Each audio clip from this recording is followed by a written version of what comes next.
but I just want to inform you that this session will be recorded. So we'll start straight in with questions. Alexis, we'll begin with you. Andrew Clay, we'll go to you next. Hi, Coach. Thanks so much for your time. How has your relationship grown and developed with Alyssa Naeher throughout your time with the national team so far? Well, hi, Alexis. Thanks for jumping on and taking an interest in this story. Alyssa Naeher obviously had a wonderful career at Penn State, and I had an opportunity to spend 3 years with her in State College. And since then, have continued on that relationship, obviously player coach, but as it's gone on, have really grown close with her and her family and have enjoyed the opportunity to really get to know her and watch her grow and develop and become the best goalkeeper in the world. Thanks, Alexis. Andrew, let's come to you next. Coach Andrew Clay from WTAJ. Nice to meet you. We always talk to the players and we always want to know, what this kind of experience in the Olympics is like for them. But as a coach, this is obviously also the pinnacle of kind of your career. What is this experience like for you? Well, hi, Andrew. Yeah, obviously, this is my second go around with the Olympics. And each time an opportunity like this is completely unique. Last time I had opportunity with Coach Pia Sundhage. Now it's with Coach Andonovski. And when he called and asked me if I'd be interested in this opportunity, obviously without hesitation, I jumped in with both feet. This is, as you said, the pinnacle of a coaching career, an opportunity to represent your country in the World Games and the Olympic Games. It's so sentimental, and this is it's a little bit surreal at times, and just trying to soak in every moment of this journey. Dave Eckert, let's come to you next. Sure. Hi, Coach. How you doing? Good. How you doing? Good, thanks. I'm just curious obviously, you've been to an Olympics before, but, I'm curious what this is like as a learning experience for you, right? Like what can you take away from this that you can maybe apply, at Penn State moving forward? Sure. Well, it's interesting you asked that, Dave, because when I talked to the players about my involvement with this and my decision to join this staff for the Olympics, what I said to them is, after our season ended in April, they went off for a week or so, and then they got back to work. And they have been working tirelessly, many of them back in State College, working out up to 3 hours a day to make themselves better for this upcoming season. And I committed to them to do the same. This is a huge professional development opportunity. I'm working with the absolute best coaches in the world, with the best team in the world. And so I couldn't even begin to tell you the amount of learning opportunities that I've had up until this point. And obviously the best is still yet to come. Thanks, Coach. Derek Hyde, let's come to you for your question, then we'll do another round.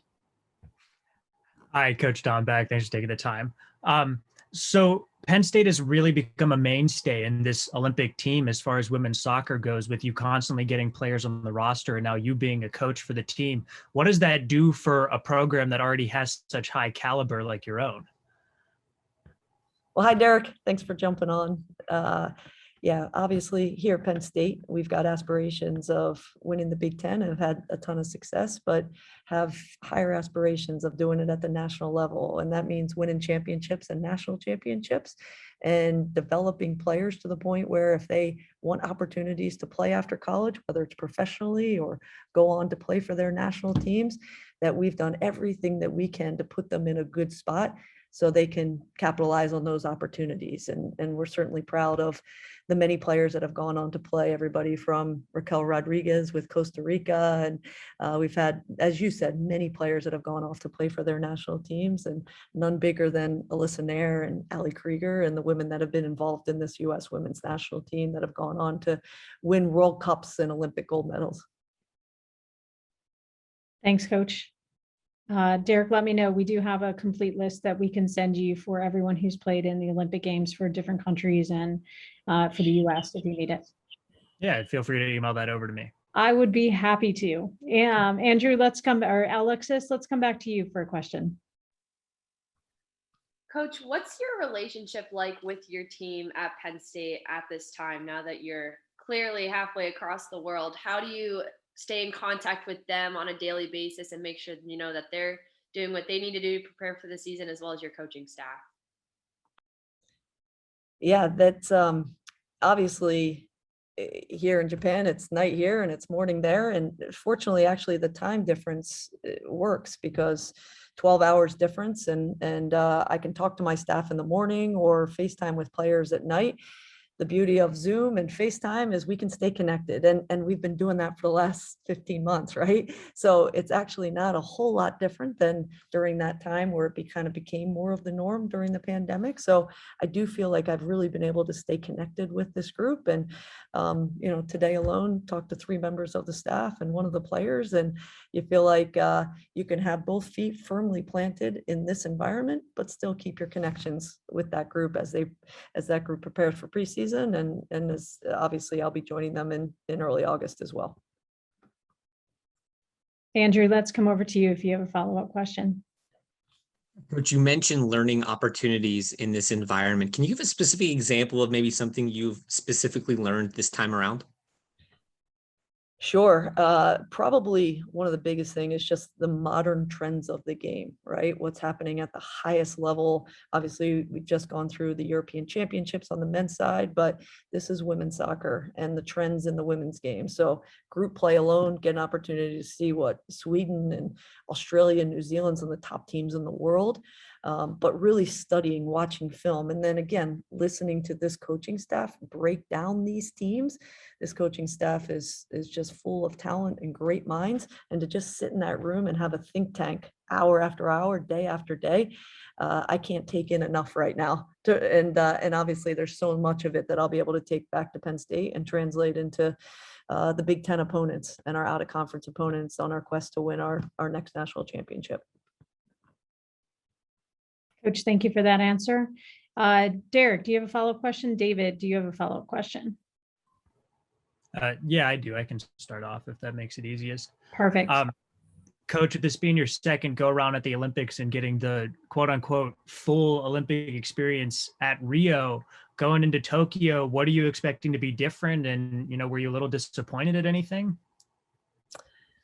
Well, my first experience was in Beijing, so it's been since 2000. It's okay. It's been since 2008 since I've been involved in Olympic Games. Obviously, since then I've gotten married and I've had a family and took a little break from this group, but I've been back with this group since 2020. And yeah, I do expect things to be quite different. The game has evolved so much. These women have now done it so many times on the world stage. They've won 2 World Cups since I was in with this group last, and they're playing a really exciting style of soccer right now. And so, yeah, things are obviously what's going on here in Tokyo right now. There's a lot of precautions and a lot of precautionary measures to keep everybody safe. But at the end of the day, it's 2 teams on the pitch that are the most competitive and talented teams in the world, and that's all that matters to us. We're focused in our own bubble right now, and can't wait to in a week from now get on the pitch against Sweden. David, let's go ahead and have you ask a question. We can do another round, or if you guys want to raise your hand for follow-up questions if you have more. Yeah, I'm just interested, in what your day-to-day is like, I guess, right now, just as far as what you have a role in, what your duties are, if you can kind of maybe summarize those. Sure. So when our group arrived to acclimate to the time change, we actually came to a town called Miyazaki, a city called Miyazaki, and the group has had a training camp here. So we'll train once a day. The staff is in the office early, preparing for those training sessions. Obviously, we're out on the pitch usually around 10 a.m. And then after lunch, we go back into the office and we go right back into preparing for group play. And obviously, so much of the preparation's been done in the lead up, but you're constantly watching, you're constantly tweaking and creating game plans for the 3 teams in group play. And so my primary responsibility has been more of the defensive work with the group, but also to provide experience to this coaching staff. I'm the only member of the coaching staff that's actually been involved in an Olympic Games. So having discussions about what that experience can bring to this group and this coaching staff. And, Coach Andonovsky will ask me, hey, when this happened to you in Beijing, what was the response and what were some of the things I should be considering in this moment? And obviously that's a unique role that I can play within this staff right now. Thanks, Coach. That was an awesome answer, because that helped educate me, because I wasn't sure how that kind of comes back up after you haven't been involved with an Olympic Games for a couple of cycles, Olympiads.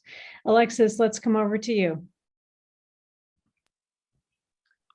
Coach, you already talked about your already developed a relationship with Alyssa Nair. Who are some of the other players on this roster that you've started to develop relationships with as well throughout your time? Well, interestingly enough, I mean, this is a veteran group, right? So if you look at the balance of the roster, in 2006, I was the head coach of the U17 national team, and that group was Tobin Heath and Becky Sauerbrunn and just so many, Megan Rapinoe. I had them in the U19, so I've known some of these players for 15 plus years and have watched them grow up in this system and watch them grow from rookies into just the incredibly impressive women that they are today.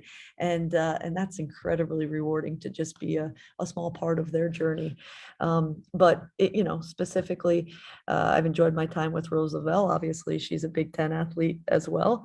And it's impossible to walk away from this group without being completely impressed by Carly Lloyd. She turns 39 during this camp, and she is still as fit as anybody in this group. And I enjoy those conversations very much, hearing about her experiences and her journey. Alexis, you still had your hand up, and I don't know if I accidentally lowered someone or they lowered it on. Derek, if I accidentally lowered, I'm sorry. Why don't we go ahead to you, and then Alexis, we can come back to you. Gotcha. So, Coach Dambach, you talk about kind of almost growing up with a lot of these players and watching their careers from beginning to where they are now. As far as people like Alyssa Nair and other people on the national team, is there like specific moments in your mind that sticks out that they have Olympic potential and, that they can really take their game to the next level? Well, that's a really good question, because even as I go out and recruiting for Penn State, it's very much some of the similar conversations that we have, right? What makes an athlete special? What makes a player in any sport special and gives them the opportunity to compete at the highest level? And first and foremost, it starts with their competitors. They're competitors in everything that they do. You can tell that in every one of these players is, they beat their 4-year-old niece in tiddlywinks if they were playing cards, whatever they're playing, they are competitive in everything that they do. So that's probably a real common thread through the group. And what that does is create a training environment that they sharpen each other every single day. And then it's just ability to handle adversity. I mean, there's so many ups and downs of a career, whether it's getting cut from a team. Every one of these players has a story of getting cut from this team or that team, or going through a significant injury. And it's their ability to just fight through and get knocked down and get back up, because every one of these players has been knocked down time and time again. And it just has the ability to get back up and keep going and push and get better, be better for it. Alexis, do you have some follow-up questions? I knew you wanted to talk about some of the previous players also. I just have one more question. I would say this is more specific to heading into group play. One of the main storylines that people seem to be talking about when it relates to women's soccer in the Olympics is that no team that won a World Cup has ever come back and won the Olympics the next year. What is sort of the game plan, I guess, is what I'm asking, to, break that streak? Because obviously this team has the talent to do this. So what's it going to take for them to get it done? Well, I'm impressed, Alexis. I'm impressed that you picked up on that. And like you said, that is actually a talking point within this group as well, because it's provided some extra motivation. This team has accomplished so many things, but even in 15, they were being compared to the team in 99, right? They're always being compared. And now they have an opportunity to do something that no US team has ever won, and that's win a World Cup back to back with an Olympics. And that's just even more. I mean, this team really doesn't need more motivation to win and push, but it does provide a little bit different angle, and you can tell that it fuels their fire to do something that no team has ever done. They love a good challenge. Love that. Andrew, let's come over to you. I kind of wanted to piggyback off that general idea a little bit. You know, the U.S. men's basketball team has had a really interesting go out in Las Vegas, and it's been very public because the expectations for that team are so high. Similarly, you guys carry that same kind of breed of expectations. What kind of extra pressure does that add, knowing that really there is this championship expectation, knowing that if you do lose, you know, they're going to really talk about it more than maybe many other teams? One of the things that I think I can bring back to our Penn State team and have brought back over the years is the belief within this team that they are going to beat every opponent that they play against, and not just beat them 1-0, that they're going to go after them from the first whistle, regardless of who they are. They're going to score early and they're going to keep scoring. And even if a game goes a little bit longer, you know, they got down 1-0 against Sweden. The belief in this team is unlike anything I've ever seen in sport. And so to your point, you can call it pressure. They take that pressure and they turn it into belief because they've done it time and time again, the consistency within this group. And that consistency comes from the quality of players 1 through 22 within the group, right? Every day at training, they keep each other accountable, they push each other. And this US team is more talented than ever, right? And so that competition to get into that lineup and to push each other and to again win the Olympic gold is greater than it's ever been.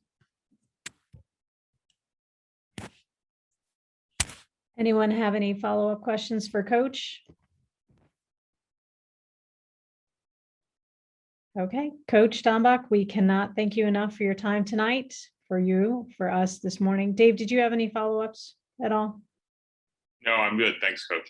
Okay, but thank you so much for being with us. Thanks for joining us early this morning, and appreciate it, Coach, your time. We know how valuable it is right now, and we can't wait to see you back in State College and after the gold medal match.